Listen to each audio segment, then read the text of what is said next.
I totally almost missed your text message because I was fucking passed out. Man, I was about to fade too.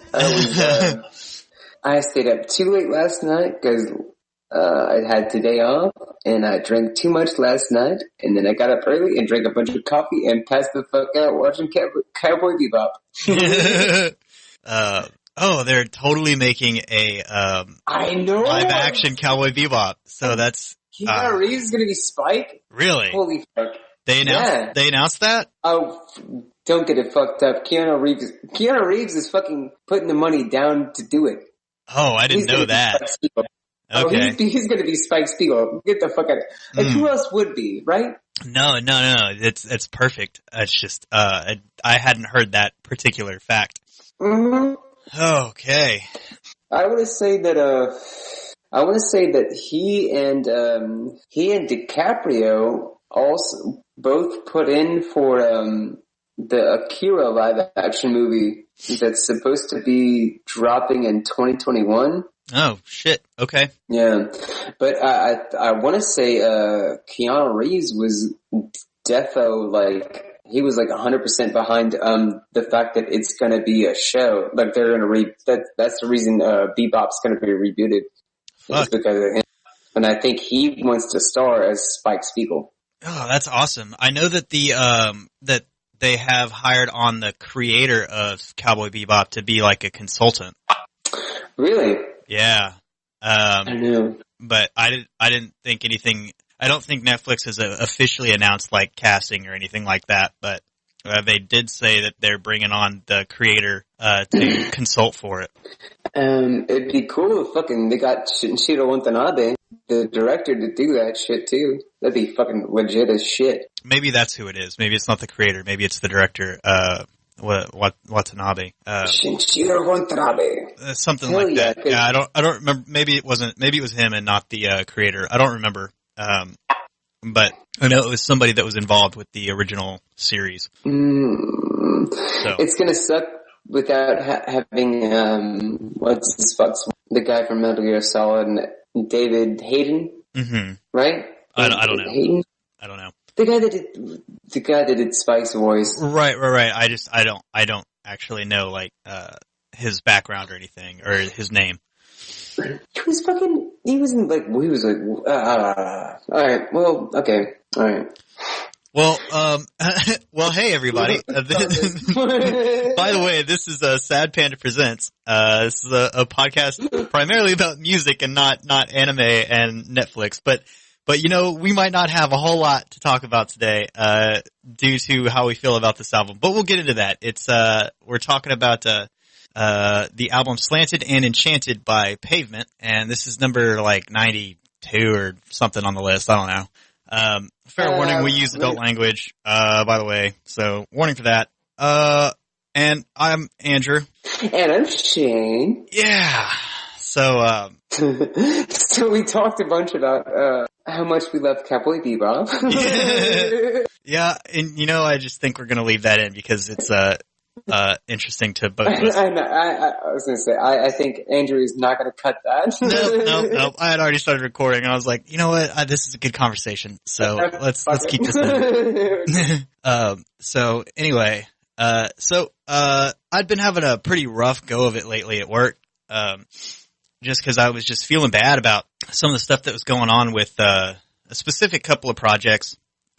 I didn't feel like I was getting treated all that great, and I didn't feel like we were treating our customer very great. And I'm customer facing on our team, so customer service is something I think we should do well, and my company tends not to. But yesterday things got a little better because I'm pretty sure I made a man so angry that he was either seeing red or about to cry. So that was pretty funny. And I stayed pretty calm and collective and just sat in my chair while this guy yelled at me. I was like, okay, that's cool. Okay, fine. Yeah, and this isn't like my boss or anything. This is somebody that's completely lateral to me that cannot fire me.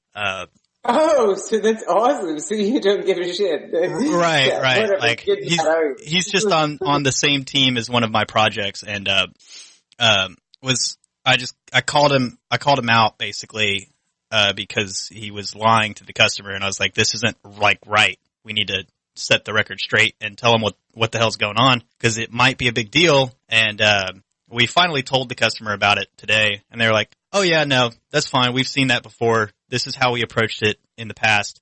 So this is probably how you should approach it this time. And I was like, all right, cool. We could have told you about this a month ago, but I wasn't allowed to. I didn't tell the customer that, but that's just kind of how I was feeling about it, you know? Yeah, for sure. Because I wanted to tell him when I found out. And had I known what they told us today over the phone, I could have already had it fixed. And it's been over a month. So holy shit. Yeah. And this other guy that's like in charge of like the scheduling and has like taken the reins on being the front man for it is like, no, keep quiet during the meetings. Keep quiet. And I just wanted to fucking, it just felt really shitty. And so it was like a weight off my chest to call him out and to upset him to the point that, he was either seeing red or he was high, because his eyes were just like fucking flush red, when he was mad at me. It was really funny. I probably shouldn't feel that good about making someone so mad, but it was just like, one of those like, man, it felt good to get it off my chest, you know? So, hey, yeah, fuck yeah. Yeah, so I got a new job, and it really sucks. It really sucks. All I do is talk all day. I'm like in customer service, and all I have to do is just talk, and that sucks.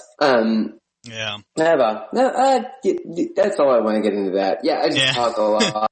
And the other day, I think, was it Monday? I worked a 10-hour day, and I'm just talking all day. And I got home, and I drank a bunch of rum because, yeah. And I was driving home, and I was like, God damn, my jaw hurts. Like, I was driving home, and I was like, man, sucking dick is hard. I mean, god damn. I mean, $20 is $20. So I sucked dick on the corner. No, but I wanted to ask you, Andrew, do you have like a turn of phrase you say that like you don't remember why you say it, but you say it, if that makes sense? Like, for instance, I say ava a lot. Oh, right. And I forgot where that came from. Like it was from the show Rome, and I used to watch that show on HBO, and ava was kind of like a dismissive term, and and I use that all the time. But or like when we say get that goat. Yeah, I love that. But I know where that's from. Right? Yeah, Harvey Birdman. So the other day I was watching Aqua Teen. I happened to pull up a random episode of Aqua Teen Hunger, and it was the Bible fruit episode. Okay. Remember that one? Yep. Where like it had like David Cross is a banana, and then Louise from Bob's Burgers was the tangerine or the orange, and then the mango was the guy from Home Videos or Home Movies. And in that and this ends up being like that man, if I remember right, that episode ends up being like all these fruit have like blood orgies and shit, something like that, where it's all deprived and weird and shit, right? Yeah, no, they were, the thing is, they were all like crazy sex drug addicts. Yeah. And they like, and they go to Shakes and Frylocks and Meatwad's house for their party. Yeah. And so, in the course of watching that episode, I realized that I used 3 terms from that episode that I didn't realize that came from that episode, but I used the terms all the time. And that is, just pour me a little bit of a full glass of rum. And then the other one was, what was it? When the Tangerine apologizes. She says, "I'm sorry," and the banana says, "You are sorry. A sorry sack of tangerine, bitch." Yep. Man, oh, it's been a hot minute since I've heard you say that. But yep, I've heard you use that on multiple occasions. Oh, that is where that's from. Fuck. That is where that's. Yeah. So that's good shit. Like a weird, like a reverse awakening where I realized where I got that from, but then like, you are a sorry sack of tangerine, bitch. And again, I do say that more often than I like to admit. I do say it very often. Man, I can't think of anything that I say off the top of my head that I don't remember. I do know that being a Texas to Indiana transplant, I do use some colloquialisms that are very much from the South that they don't have up here, or don't use regularly up here. So, but I think I've talked about that before on this show. Yeah. You know, like Skidacan, and the fact that I say fucking y'all all the time, and it tickles some people pink when I'm on a customer conference call and I say y'all to the customer, and they're just like, "That's really funny." I'm like, "All right, whatever." But I say ma'am a lot, and people freak the fuck out when I say that. I say yes sir, yes ma'am, all the time. Like, I mean, sir and ma'am was just fucking what I was raised with, and that's not a thing up here, right? So, some people think I'm either being, like, some people either recognize, well, yeah, that, or, like, they think I'm being sarcastic, or, like, or they recognize I'm from the South, or they think I'm calling them old, and I'm like, to some of these people, I'm like, I'm older than you. Like, I'm just, I'm not calling you old, I'm older than you. But, you know, it's just one of those things, so, but yeah, I'm sure there's shit that I'm sure there's phrases like that I use that I don't remember where I got them, but, I damn sure know where I got Get That Goat, cause that's like one of my favorite episodes. Get That Goat, but, there it is. The other one was Wolf. That's from that episode too. What? I'm sorry, you cut out a little bit. I'm sorry. The other quote that I use all the time, that is that Bible fruit episode.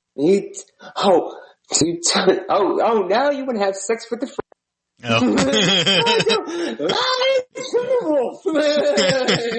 I say that a lot more than I say that a lot too. Lies from the wolf and Lies from the Wolf. I didn't realize that was from that either, but yeah, I have heard you say that a fuckload. Like a bunch. Dude, that's like anytime you're calling someone on bullshit, it's always lies from the wolf. Yep. Lies from the wolf. Oh man. Yep. Oh. Yeah. So it was weird to watch like a 11-minute episode of something and then realize that I used those back to back all the time and not remember that it was from that. Yeah. Oh man. So, that's me gushing and ranting. Yeah. Hey, quick aside, you're cutting out like a motherfucker. Yeah. I'm gonna turn the video off because you're cutting out like a bitch.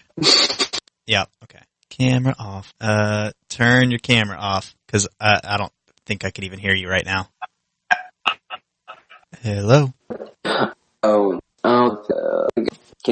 You're real choppy. I can't. Asshole. I heard asshole. You muted yourself. Hey, Andrew. Yeah. Hello. Yeah, leave the video off. I think that helped a little bit, but me you're looking for. That's a little better. I can't hear a damn word you're saying. You can't hear me right now? Nothing? Hello, hello. Hello, hello, hello. Motherfucker. I see there's a green circle over the awkward Discord thing. I heard you burp, but like, oh god damn it. Give me a second. Did that do anything? Sometimes Shane still likes to wear blackface. He swears it's not racist. Hey. Oh. Were you not plugged in? I am now. All right. I bet that helps. Can you hear me? Yeah. Can you hear me? Papa, can you hear me? Yeah, no, we're good. That helps significantly. Fantastic. Awesome. Okay. So are we going to talk about this album, I guess? I suppose. All right. Yeah, let's get to it. So if you can't tell by now, gracious listener, neither of us really liked this album. Yeah, no, it was like herpes for me. Like I got okay with it later on. Like I had to listen to it like 4 or 5 times, but once I got it, like I learned to like deal with it and I found the good in it. Oh, but man. honestly, good for you. Good night. Well, you just, actually, honestly, this album is not bad. No. What the real problem is the fucking singer is terrible. Yeah. But he's so present that it takes away from everything that's going on in this album. Man. Because he's so forward. Man, the first time I played, I had never heard this album before. I'm not sure that I had ever heard a Pavement song before. Maybe I have, I don't know, but the first time I put this album on, I need to get Go ahead, bub. I'm sorry, bub. What's up? Andrew? Oh, yeah. Okay, sorry. No, the first time I put this album on and he started singing, I had to check to make sure this was the right album and the right band, because I was like, there's no way this is on the fucking list, right? I couldn't get over it. Consequences sound right? Yeah, dude. I mean, the website, the list that we got it off of, I just pulled it up. It is 92. They describe it as an indie rock album. I kind of viewed it as more of a punk rock album. But regardless, it's bad. Hold on one sec, bub. Sure.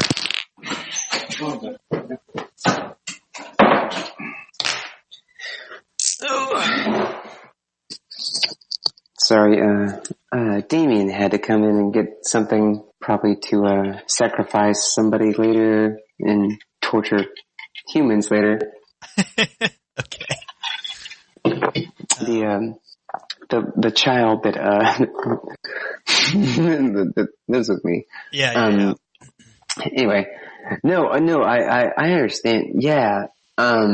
So, man, I don't know. It took me like a hot minute to. Yeah, no, I understand what you're saying, because like I listened to this album. Go ahead. When I was driving back home from Thanksgiving holiday, man, I forced myself to listen to this album in full twice in a row, and I just don't have much good to say about it. It's generic. I don't know. Maybe I didn't hear I had a hard time listening to it, so I probably don't really understand any of the messages they're trying to purvey in like their lyrics and stuff. But the music behind all the lyrics, it's generic. Like, holy shit, dude, it's not original. Maybe I'm wrong. Maybe this is like the first instance of this type of music. I doubt it, but maybe it is. And so maybe this is where like all that generic indie punk comes from. But I've never heard anybody say, yeah, one of my biggest influences was Pavement, Okay. We're gonna disagree just a little bit. I think the band is really good. Like, the band is really good. This fucking singer is trash. Is fucking trash. The singer is just god awful, and it feels like he's so prevalent throughout the music, like throughout the entire album, that it takes away from the sound of the band. I guess that's what it is. but I had a hard time getting past it. And as far as like the band goes, like they're tight. You know, they play well together. The drummer's probably in my opinion the best part of it. Like he's decent. But man, I've just like, and it's not that I'm just not an indie or a punk guy, and I'm really not, but there's good punk out there. Like there's good indie music out there, and this just isn't it for me. Well, the thing of this album is that it's very 90s. Like this is like this album could be like the Mallrats soundtrack or like the Clerks soundtrack. Like this is the early Kevin Smith soundtrack. Maybe. If that makes sense. Yeah, I see where you're going with that. I don't know, man. Like, I don't know. I doubt Kevin Smith has that poor taste in music. Oh no.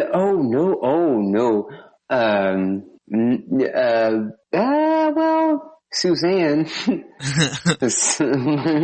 Yeah, well, okay, point taken, but like, I don't get know. It fucked up. My friend gave me the Mallrats soundtrack in high school, so I know the Mallrats soundtrack, and this sounds like this could be it.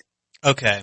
All right. This is very like early 90s, like indie, like when people were trying to find a sound in like the early 90s, but did not quite know how to do it. Yeah. And it was just like a wall of music.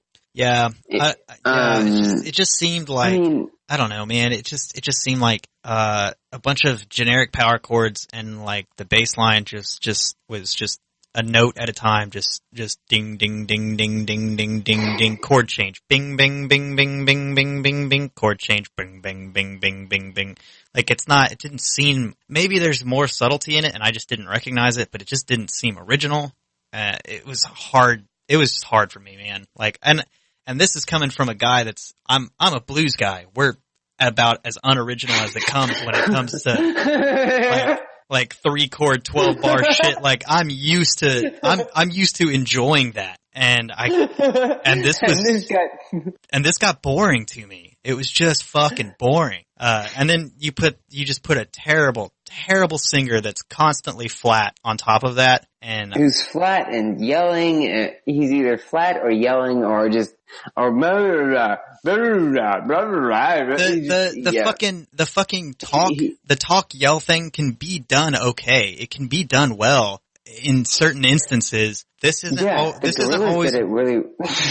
always one of them, and he's not on key, and that is rough to listen to. Well, I think that's the whole point, is that everything is supposed to be off key and a little bit. Everything in this, I think that's the point of this album, is that they wanted to be like off key, they wanted to be off tone, they wanted to be a little bit off of everything, if that makes sense. So they just wanted to sound bad? For a reason? Yeah. Okay. Yeah, no, that's the whole point. They wanted to sound bad because that's what you do when heroin's a big thing. Okay. Sure, man. But I do have to say, like, I know you don't have a lot of good things to say about this album, but if you were to pick a song that because we both agree that this is not a great album. Oh, it's terrible. I did find good in the bad. All right, so let's do a top 2, and let's just talk about those 2 songs. There's like 27 songs in this fucking album. I know, and it made it so much worse to listen to. I know, it took so fucking long to get through. Fuck. All right. I guess pick one, and I got 2 for, and I got 1 for you. All right, I'll pick one, and it's the song Here, and it's because it didn't sound like the rest of the album. Here? Yeah, because it was mellow. I don't even have that on my list of things that could have happened. Yeah, that is not one of the songs that. Yeah, I'm gonna say the song Here because it was mellow and it took you out of. That's a fucking like. It's mellow and that sounds like takes you out of the album completely, and for that, It was like it was an oasis in a desert for me. You're still not in a good situation, but at least you're not gonna die. So, so that was the coconut on a string of diamonds. Yeah. There's here. Yeah. If all you eat is coconut, it's gonna give you the shits, but you're not gonna die. So. Fine. So I can do this shit for an hour and a half. Fuck it. Man, I'm sorry. I tried. I really did, Shane. Cause it's been a while since we recorded, so we've had a solid, month to listen to this, and I've probably listened to it 6 or 8 times all the way through. Man, I put this off so hard. Oh man, I think we both have, no. I don't want to do it. After we recorded the last episode, that fucking next weekend, I played this album for myself 2 or 3 times, and I was just like, God, this is bad. And then we just didn't record, and I was like, well, until he says he's ready to record, I'm not gonna listen to this again. And then no, the only reason we didn't was because I didn't want to do this because it's so bad. I know. And so when you texted me over Thanksgiving holiday, hey, you want to record later tomorrow? And I was like, sure. So I was driving home that day. So on my drive home, I was like, well, I'm gonna listen to this 3 more times. So I listened to it twice in a row, then some podcast to pull me out of music, and then because it's just made me not want to listen to anything. And then I put myself back in it, and I tried. I've listened to this album 6 or 8 times, and I still can't find what they want me to find, I guess. It's it took me a hot minute, but what I really think is that the singer really takes away from the band. Because I think the Jackal, what's the song? Jackal's False Grail's The Lonesome Grail. Uh-huh.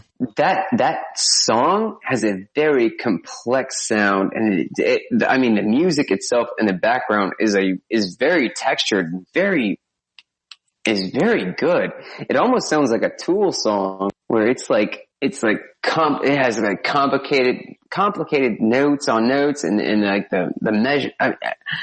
It's a very textured song. Okay. But the problem is, maybe I should have listened to this in a different order, because by the time I got, that's the second to last song. Last song. And by the time I got to that, I was so burnt out that I'm just at that point, I'm in a state of mind where I'm there's nothing that can be done for me to like this. You know what I mean?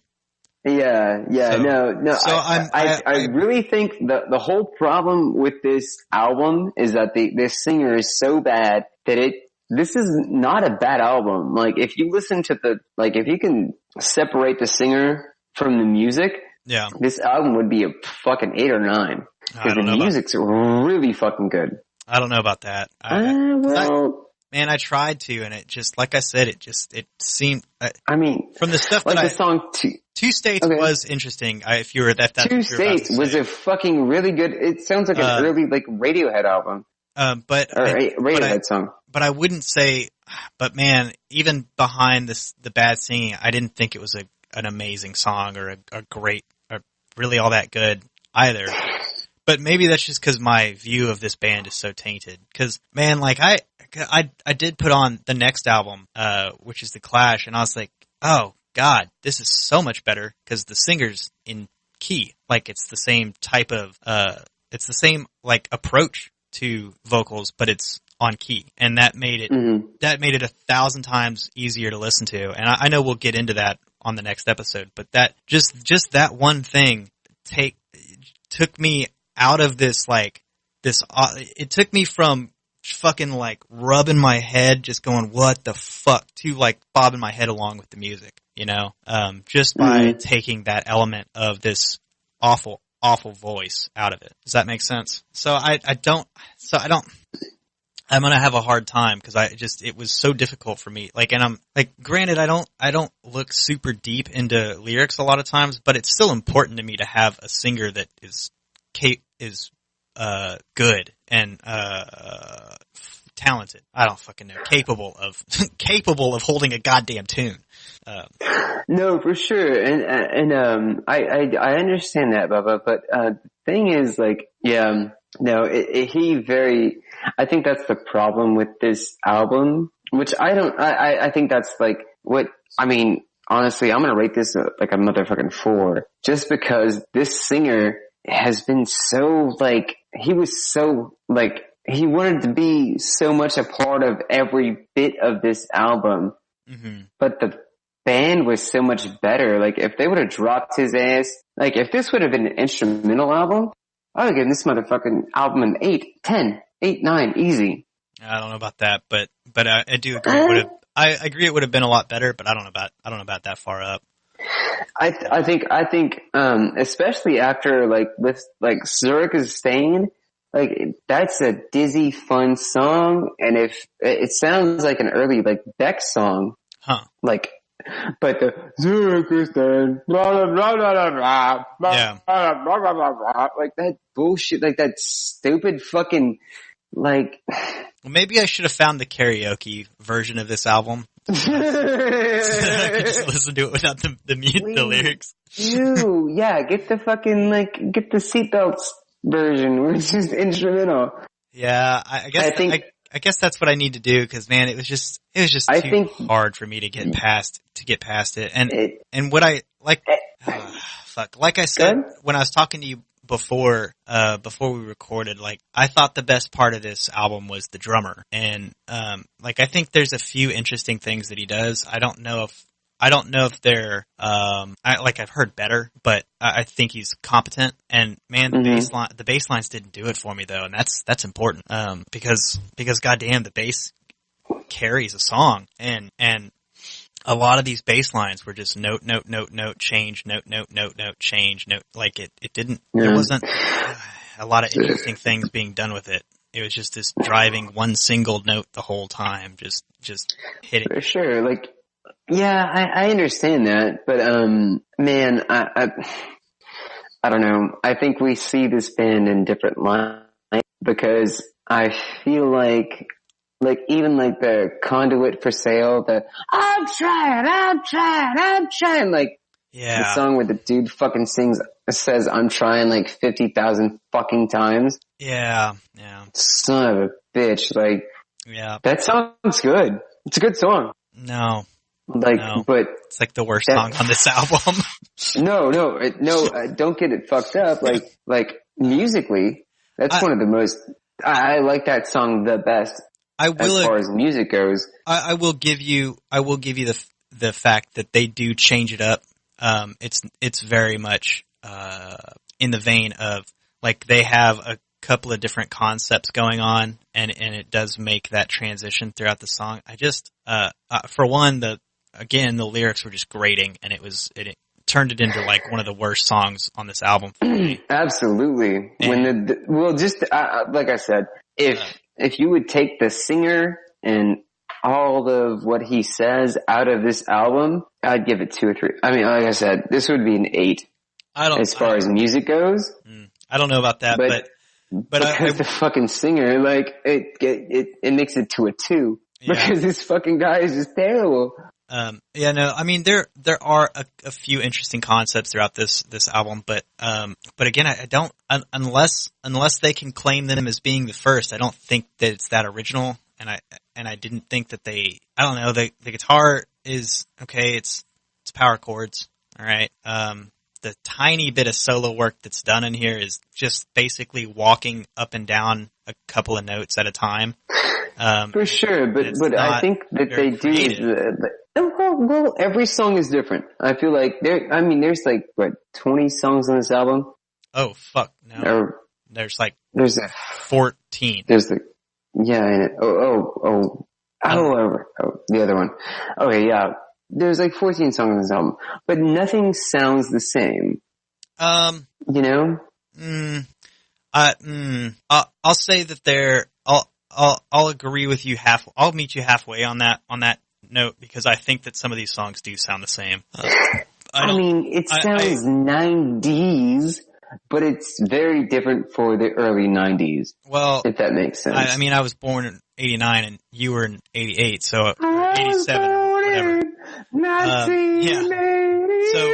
So I don't know. I didn't listen to a lot of early 90s music. We've talked about, I had a lot of influences from my dad and my brother, and so it was a lot of fucking metal and classic rock and blues, right? But I will say that musically they do change it up a little bit, but they don't. There's a very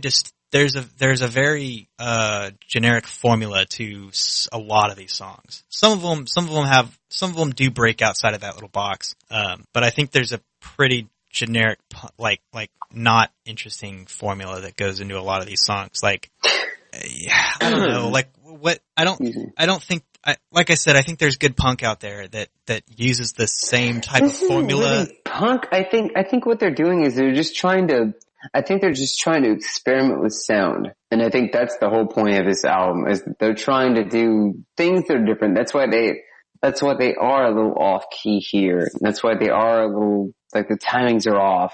I think they're just trying to experiment with timings and measures, and they're trying to push sound in the way that 90s could do.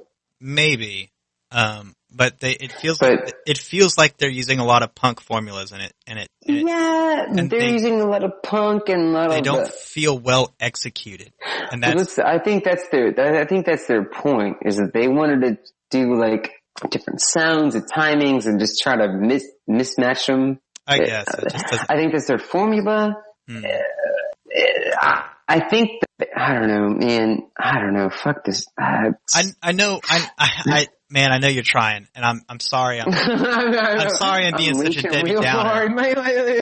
I'm sorry I'm being such a Debbie Downer, because I know you're trying, and it's hard for me, man. Like I know. Don't be walk away, Wendy.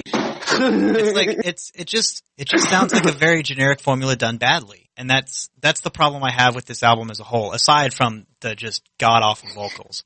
But that's how we get like Radiohead, or like Zurich is Stained. That sounds like a Beck song. I mean, but that sounds like what Beck would do with like slide guitars and like doing the weird formulas there. Or that's what. Do you think if you asked Beck or Tom York if Pavement was one of their influences, they'd say yes? Because I don't. I'm just trying to be positive, goddammit, Andrew. Son of a bitch.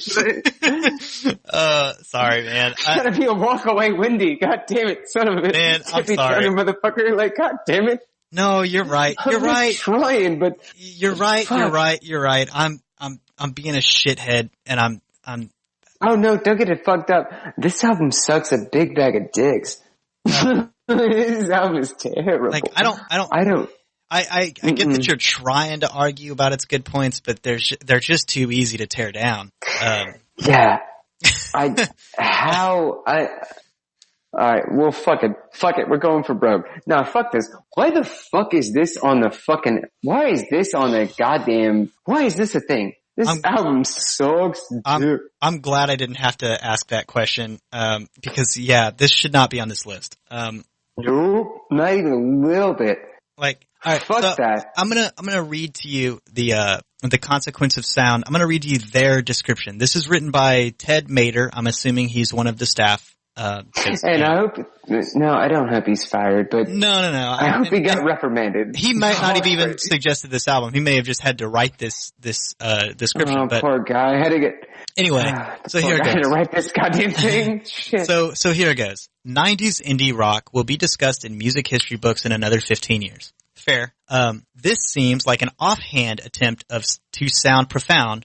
But all the indie that exists now will someday need to be documented, and the 90s will be the first chapter in said biographical accounts. So that remark right there, this seems like an offhand attempt to sound profound. Seems like an attempt. So he's even recognizing that they're doing a good job, but it's not a good job. Failed. But we need some kind of record. Okay, to continue.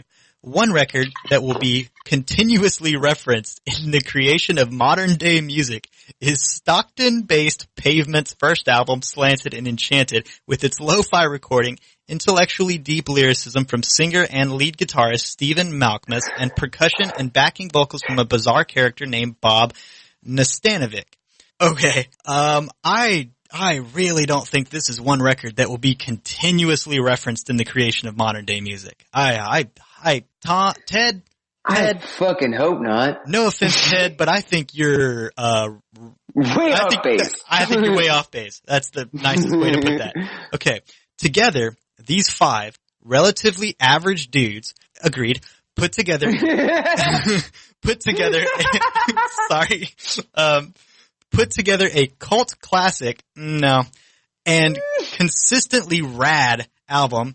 I appreciate the 90s terminology, with songs like the fantastic and triumphant Trigger Cut Wounded Kite at 17, the sludge like In the Mouth of a Desert, and the beautiful and elegant Here, and the fist pumping Two States. At the end of the day, Slanted and Enchanted will continue to get better with age, much like wine that comes from the band's neighboring Northern California territories. Damn, Ted, you were reaching. I'm gonna quote Marcellus Wallace from the. Go cut back to the 90s. I'm gonna quote Marcellus Wallace. If you think grapes turn to wine, nah, that shit turns to vinegar. Yeah. So, man, Ted, I appreciate I appreciate what you tried to do with this caption or with this paragraph, but man, so you're reaching. That's what I'm thinking. Is really, like, there's a collective group of assholes. Not assholes. Collective group of people. No, you can call them assholes. Who said? I'm gonna call them assholes. This album, what the fuck? Like, it's noise. It's just a bunch of noise and a dude screaming. It is for like, man, a long time. When it comes to cult classics, like, I'm sorry, but no. It's just like History of the World Part 1 is a cult classic. Like Mel Brooks is a cult classic. I'd argue that Dumb and Dumber is a new age cult classic. Yeah, I would agree with you. Like, I would, God damn it, what's the Tim Curry movie? Don't you Hutter, Frankenfurter. Oh, fuck me. I'm just having a Rocky Horror? Rocky Horror Picture Show. That's a cult classic. And it's not a good movie, but... Oh, it's a fucking terrible movie. But it has... Rocky Horror is a terrible movie. It's fucking trash, but it's good. But it has a lot of self-redeeming qualities that, like, fucking just...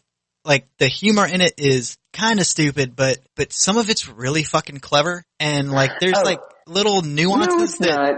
Well, you're right. But there's, like, little, not. like, there's No, it's not. There's things about it that, like, it makes fun of itself, and because it knows it's bad. No. Yeah, they do. No. But there's things about it that make it enjoyable. It's campy. It's very campy, and there are things about it that make it enjoyable. There's not much about this album that makes it enjoyable. So no, it's not.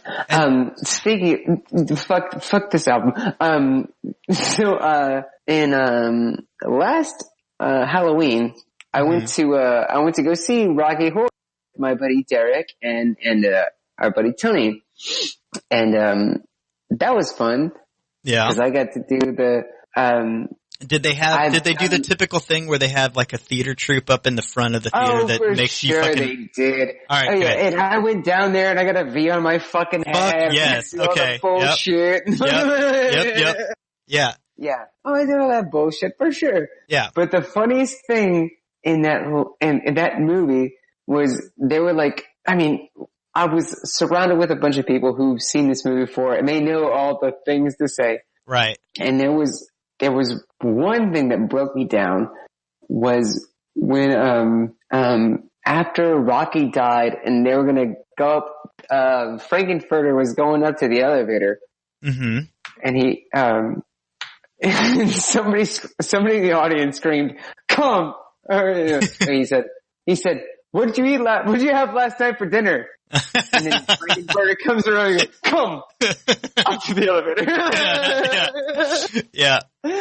It fucked my mind up. Yep. Yeah, I did that same thing. I want to say I was in Austin with Kirsten, and we did that. You saw it in Austin? I think so. I believe that's where we were. We were spending the weekend in Austin together, and it was either Austin or San Antonio. It was one of those two. Because when she was living in College Station and I was living in San Angelo, we would meet each other in the middle and spend like weekends together in either San Antonio or Austin, right? Because that was kind of a midway point for us. So one of the weekends that we were there, we did the same thing where we went to go see Rocky Horror, and we had the stupid, I had the lipstick. She had done this before, so I had the stupid lipstick on my head. And, yeah, cause I'm a virgin. I mean, I had seen the movie before, but it wasn't something that I was just like, I'll grant that movie cult classic status because of the fact that this happened, this sensation of going to these theaters and doing this happens midnight movies and whatnot. Right. Yeah. And so like I wasn't super familiar with the movie either, but I had seen it. But I never experienced this before, and man, they had like all kinds of props, like we had little cap guns and shit. We had I hadn't seen a fucking cap gun, since I was like 11 or some shit, and it's just like, all of a sudden I'm at this fucking theater in my late 20s and they hand me a fucking cap gun, and I'm like, what the fuck? Like, they still make these? Holy shit. So that was a lot of fun. Like, and it was a lot of fun. You got air humped by a stranger or two, and that was okay because it's fine. I'm a weirdo too. Like so. You've been on 6th Street in Austin. That happened. Oh yeah. No, I'm not complaining about it. I thought it was a lot of fun. I enjoyed it. It's not something that I would like. I'm not going to join a theater troupe and be a part of that shit on the reg, but it's something that if somebody I knew had never been to, and they were like, I always thought about going, but I just, never went to it. I'd be like, yeah, let's fucking go, so. Hell yeah. Like Rocky Horror, like, yeah, for sure, man. It's a fun time, especially cause, there's so many, like, because when you go, like, everybody knows, like, the things, like, the lines to say, like the off-screen things to say. Yeah. Like when, Janet slut! Yeah. Jim asshole! Or whatever. No, it's a really interesting, like, man, it's definitely an interesting cultural phenomenon to be a part of. Again, if no one has ever gone to a Rocky Horror thing, go. Cause it's amazing. It's so much fun. Like, it's so much fun to it's fun that, like, cause of the atmosphere. It really is. And what I like about, like the Alamo Draft House is that they do stuff like that. They have like movie parties. Yeah. Like, you were with me and Derek when we went to go see Clue, right? Yeah, I was. Yeah, and they had the bell and the gun, the cap gun, and all that kind of stuff. Oh, that's where the cap gun was. Maybe they didn't have it in Rocky Horror. I might have gotten those two mixed up. I saw them both at Alamo Draft House, so, and I was kind of drunk at both of them, but. Well, I think you and I were playing a game, and then Derek showed up and picked us up and took us to go to the movie. Yeah, he sure did. He sure did. We'd already started our day drinking, and it was like, I don't know, probably like noon or some shit. Yeah, we've been drinking since like the night before, and then all fucked up.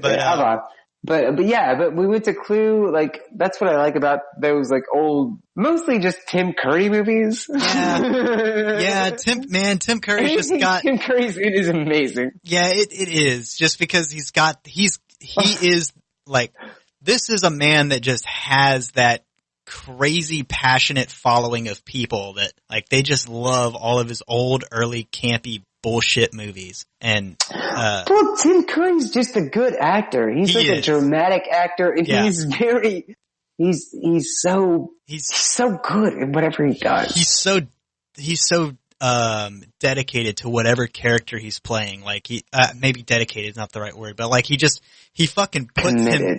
Yeah, committed's a way better word. He fucking commits to that shit and he's like, this is what we're doing? Alright, let's fucking do it then. Like, let's do it right. Have you ever seen the movie, Legend? Oh, It was with Tom Hanks. It was about something about unicorns and there was a devil. Tim Curry was the devil. Man, I don't think I've seen that. Dog. Tim Curry is the best devil ever. Innocence. Dog. Is he, see that movie. I think it's on Amazon Prime. Check that shit out. I'll check it out. One of my favorite devils in movies is gotta be Dave Grohl. Cause he's the devil in The Pick of Destiny. And Tenacious D. Yeah. Whatever, dude. I think he fucking rocked it. I thought it was hilarious. I'm not saying he didn't do a bad job. I just like the HBO show better. Oh yeah, like Tenacious D. The show was way better than the movie. Yeah, and what they did was they like picked apart the show and then like I don't know. No. I totally agree because like I didn't grow up watching the HBO show because we didn't have HBO in my house. But I did go back and I want to say, man, I did go back and watch it later. It was probably after I watched the movie, but I have gone back and watched the entire collection, HBO collection, because yeah, man, it's I understand the sentiment of it being like, yeah, the show was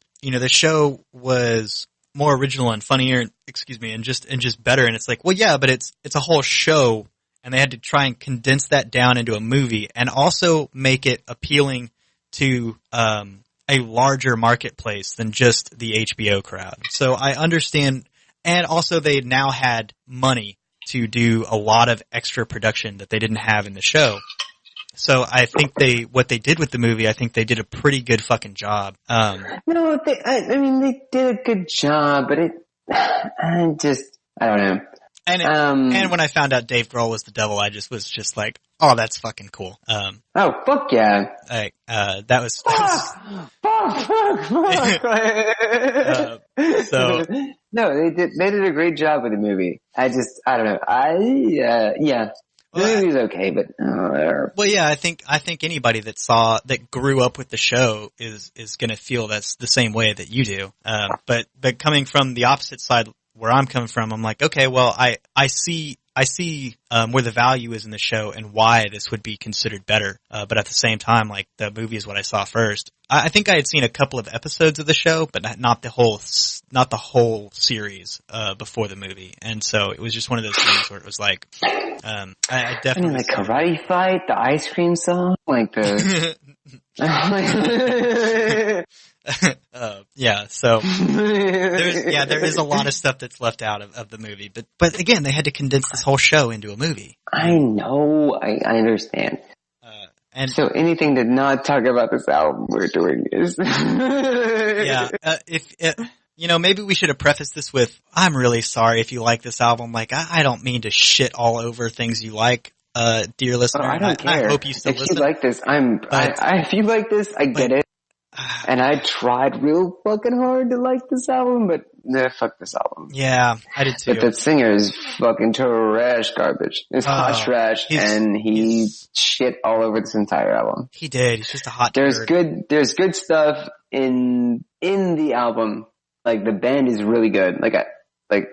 Yeah, and I gotta say, I make the statement that Here is the song I liked because it took me out of the album, which is true because it did feel like a fucking break. But Two States was probably the song that if I was going to pick one song off of this album, like almost. It sounds like a. If somebody was just like, yeah,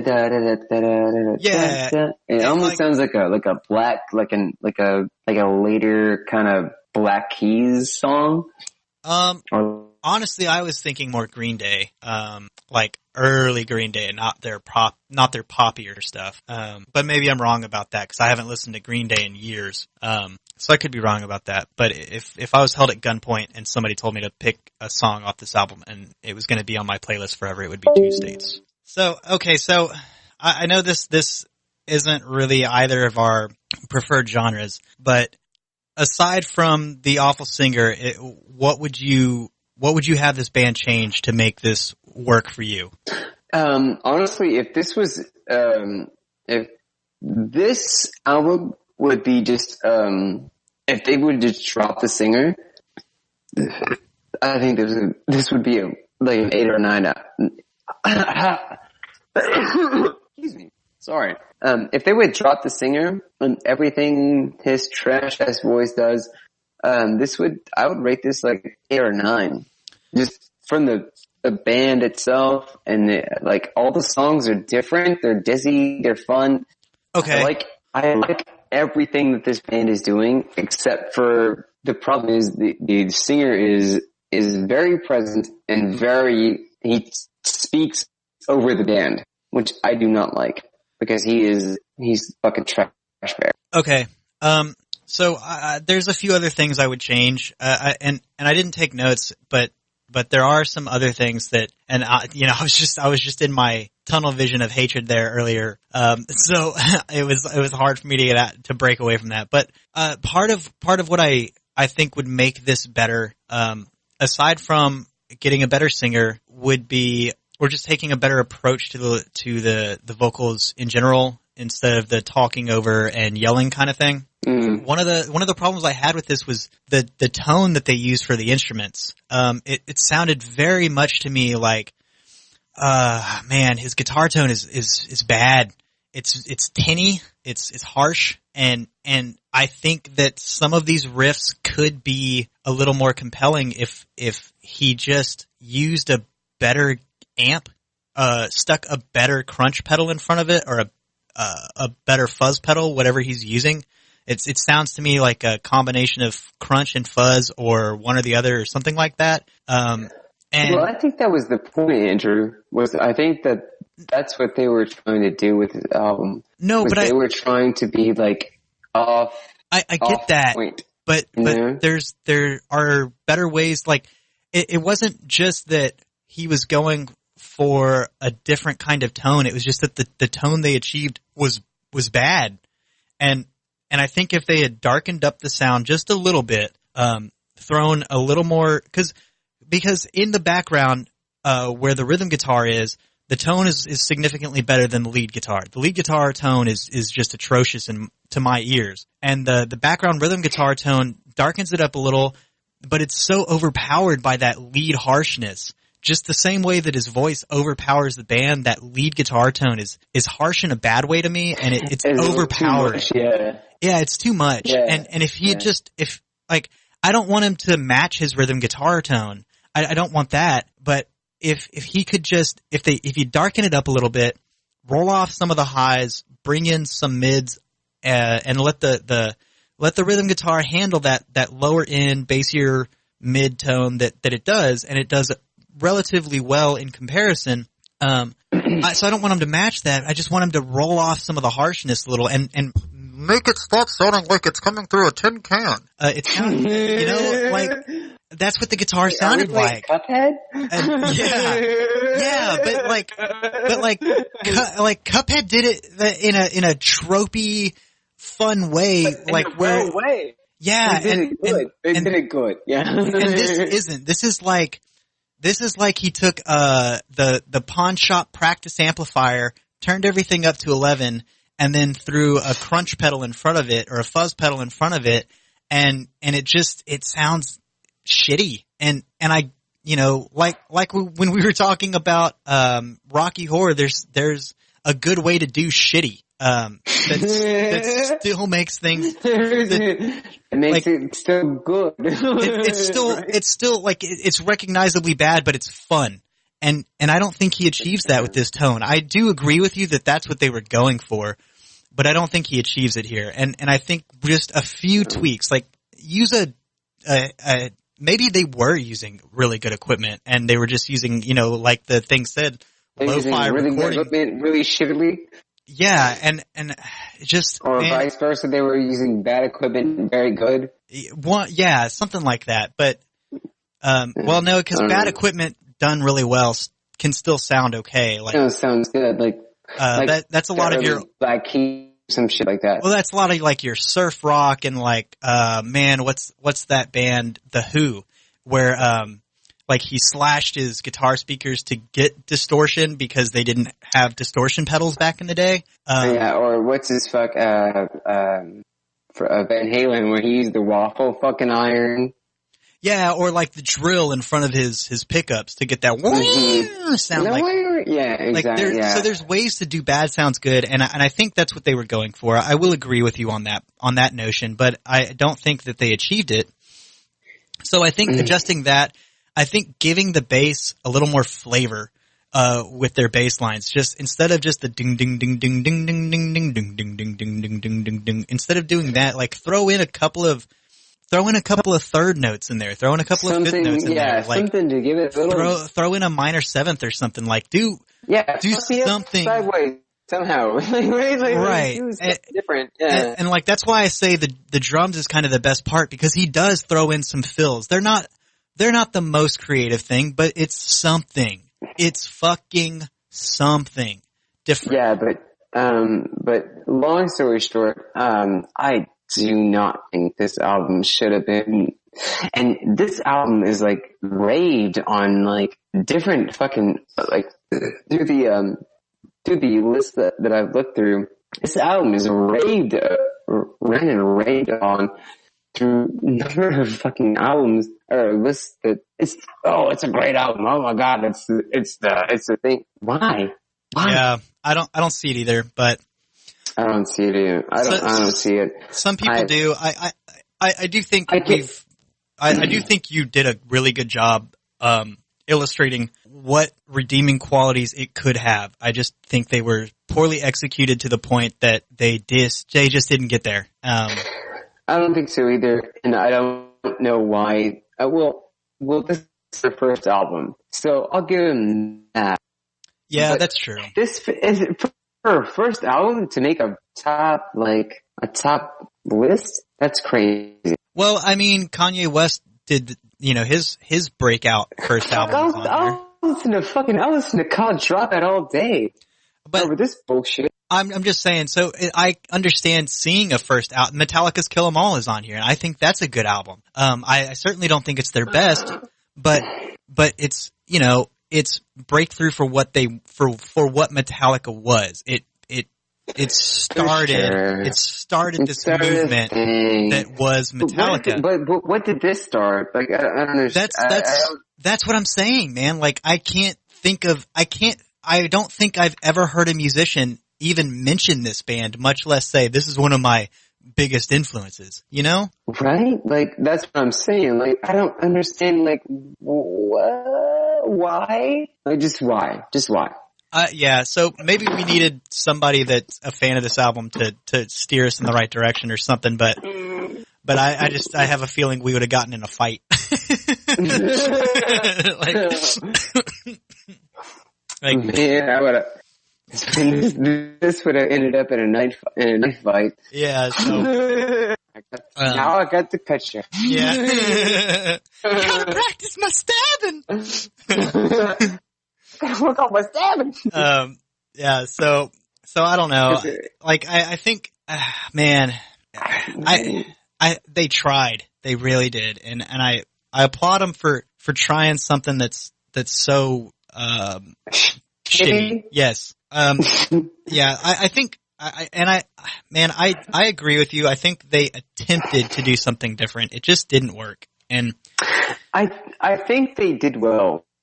I think, their intention was well. I really think that, like, I mean, their sound is pretty good. After you get to, like, Chelsea's Little Wrist, that's a great sounding song. And I mean, I don't know, they're good sounding songs, but the goddamn singer just, Yeah, he really does. He really does. He overpowers and Yeah. And it kind of takes you away from, cause he's either screaming or rah, rah, rah, like And- droning on, like, that's probably, that shitty quality is probably why some people rave about this album, is because they're just like, it's so different, because it's so bad that it's good. And it's like, no, that only applies to situations. No, that means it's bad. Yeah. And yeah, there are instances when things are so bad they're good, but it's just not this. Well, I think of albums like the early White Stripes, Mm-hmm. like Red Blood Cells. Right. That's garagey as shit, and I can appreciate that. Right. Or like I don't know, I'm always going to or like the Strokes. Okay. Like their first album was really grungy, kind of garagey itself, but damn, but it's so, I don't know, it feels like this guy is like super preachy, like the singer. Okay. Like super preachy on top of, I feel like the band's really good, but this guy's just so preachy on, like he just has to have his voice over everything that's going on. Yeah, and that just really kills it. So. And I feel that kind of kills I feel like that's what kills the album, is that just, goddamn. Well. Just if you would shut the fuck up, this album would be great. So yeah, I don't know. I don't know if I still think the album would be good or not. Maybe I'll have to find the karaoke version and give it a listen and find out. But yeah, I just, like I said, I think there are improvements to be made, and hopefully we'll see that with the next, few albums. So. Yeah, I hope so too. Okay, well, Bob, what do you want to do? How do you want to wrap this up? Oh hell, man! I don't know. I'm pretty much done with talking about this album. So unless you've got anything else, then we can close it out. I'm done. All right. No. Well, thanks for listening, everybody. You can find us on iTunes, Stitcher, and at sadpandapresents.com.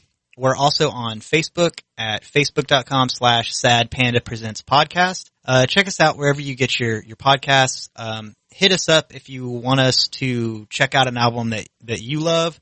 If you want us to shit all over a cult classic album that you love, feel free to leave that comment in the Facebook comments on this episode post. If you liked this album, I feel bad. I feel bad for you. You're a terrible person. I love you, but you're a terrible person. Do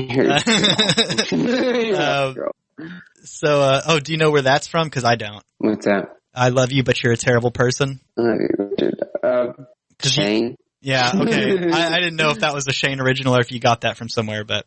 No, it's actually. Actually, that's from Awkward Scene. No, I don't know.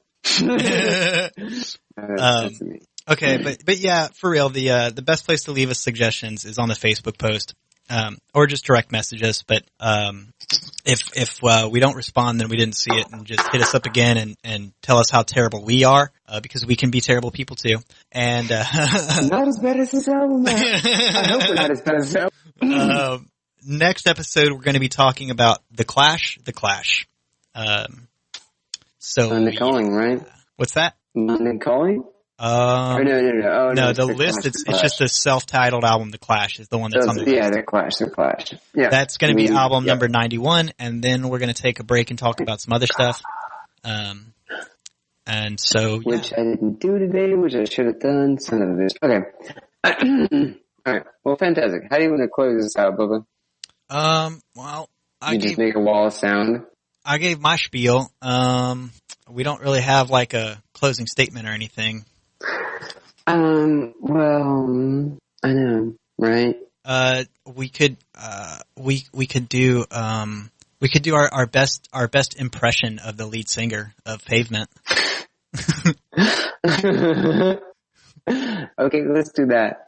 All right. So, are we gonna just do like Sad Panda? oh, I had, Or just whatever our favorite quote is. I don't know. I was gonna, well, you'll see. Yeah. All right. So, until next time. I'm trying. Oh, that was Yeah. all right. Thanks for listening again, everybody. Bye. Thanks for listening.